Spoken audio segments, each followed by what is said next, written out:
কুমিল্লা চান্দিনা হাটে মাশাআল্লাহ বেশ সুন্দর একটি ষাঁড় গরু দেখা যাচ্ছে।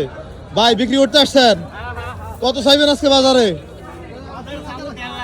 1.5 লাখ চাওয়া দাম। এই মাত্র নিয়ে আসছে গৃহস্থর গরু।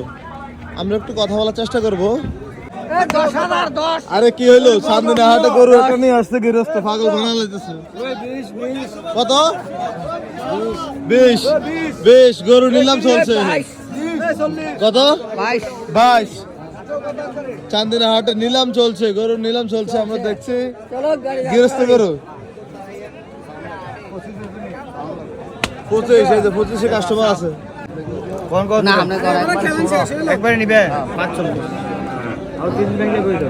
45 কাস্টমার বেশি আছে এখন, এই জন্য চলছে।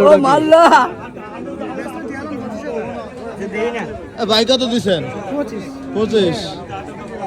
35 কই না বেড়াইতে আছে না কিতা কো কিতা নাই আমি রইতে ধরে না আমি কোন মূল দেই না আর ভাই জানে আই অন মূল টল দেই না। আচ্ছা আপনারা দেন নাই? এই মাত্র নিয়ে আসছি গৃহস্থ গরু। বাড়ি কি আপনার? সাদিলাবাদ। ব্যবসা করেন না গরু আপনার নিজের? ব্যবসা করি, নিজের ফালা করব, ব্যবসা করি। আচ্ছা দামটা তাহলে জল রইছে। ও বিভিন্ন লোকে বিভিন্ন দাম বলাতে আর হলো কত কত হিসাব। জি।